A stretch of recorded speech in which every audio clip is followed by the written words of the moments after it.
আপনারা কীভাবে হালিশহরে ফুচকা পাড়া যাবেন সেটা আপনাদের ভিডিওর মধ্যে A to Z ডিটেলস দিয়ে দেবো। ভিডিওটার সাথে থাকুন আর দেখতে থাকুন। হ্যালো হোয়াটসঅ্যাপ বন্ধুরা, আমরা আজকে যাচ্ছি একটা ইন্টারেস্টিং জায়গায়, তো দেখতে থাকুন আর সাথে থাকুন। আর ভিডিওটাকে অবশ্যই লাইক করে দেবেন আর চ্যানেলটাকে সাবস্ক্রাইব করে দেবেন ভিডিওটা যদি ভালো লেগে থাকে।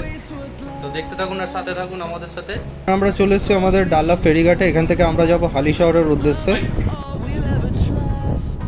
এই গরমের মধ্যে এত সুন্দর হাওয়া, খুব সুন্দর লাগছে, মুডটা পুরো ফ্রেশ হয়ে গেল। তারপর আমরা লঞ্চে উঠে খুব মজা করতে করতে যাচ্ছিলাম হালিশহরের পথে। খুব মস্তি হচ্ছিল আর কি, মানে কি বলবো, সেই মজা হচ্ছিল, সেই মজা হচ্ছিল।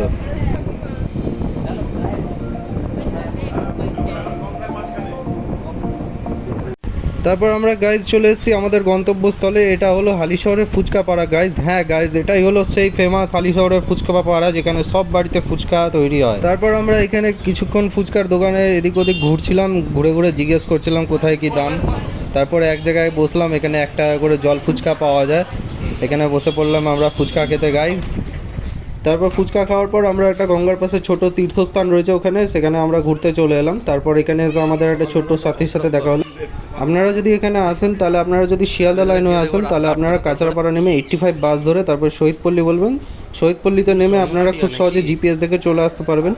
আর যদি আপনারা হাওড়া লাইন হয়ে আসেন, তাহলে ব্যান্ডেলে নেমে আপনাদের ডাল্লাভঘাটের অটো বা টোটো ধরতে হবে, দিয়ে ডাল্লাভঘাটের নৌকো পেরিয়ে তারপরে আপনারা 85 বাস ধরে শহীদপল্লী বলবেন, ওখানে নামিয়ে দেবে।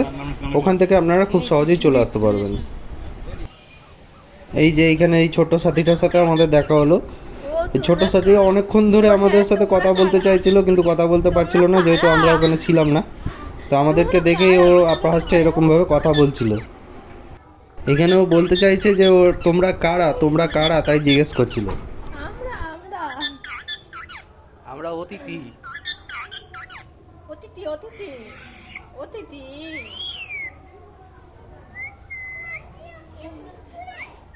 মিঠু মিঠু মিঠু মিঠু মিঠু মিঠু মিঠু। কে কে কে কে কে কে কে দাদা বলতো, দাদা দাদা আমাদের আছে এরকম। তারপর আমরা এখানে গঙ্গার পাড়ে কিছুক্ষণ বসে হাওয়া খাওয়ার পর তারপর ছোটোখাটো এই তীর্থস্থানগুলো, যেগুলো মন্দিরগুলো ছোটো ছোটো রয়েছে, এখানে ঘুরতে চলে গেলাম। তো ভগবানকে দর্শন করে তারপরে আমরা নমস্কার করে তারপরে ফুচকা পাড়ার দিকে আবার রওনা দিলাম, যেখান দিয়ে আমরা আবার ফুচকা খেলাম। তো দেখতে থাকুন আর সাথে থাকুন। আমরা অ্যাকচুয়ালি গেছিলাম এই দোকানটা দিয়ে ফুচকা খেতে, তো কিছু অসুবিধার কারণে এই দোকানটা অ্যাকচুয়ালি সেদিন বন্ধ ছিল। তো এই দোকানটা প্রচুর ভ্যারাইটিস রকমের ফুচকা পাওয়া যায়, আপনারা গেলে ট্রাই করে দেখতে পারেন। আর এই জায়গাটা দিয়ে আমরা এখন খাচ্ছি যে জল ফুচকা, সেই জল ফুচকার দাম হচ্ছে মাত্র 1 টাকা করে গাইজ। হ্যাঁ গাইজ, এই জল ফুচকা এখানে পাওয়া যায় মাত্র 1 টাকা করে। তারপর এখান দিয়ে আমরা জল ফুচকা খেয়ে বাড়ির উদ্দেশ্যে রওনা দিলাম। ভিডিওটা আপাতত এখানেই শেষ করি, আবার দেখা হবে নেক্সট ব্লগে।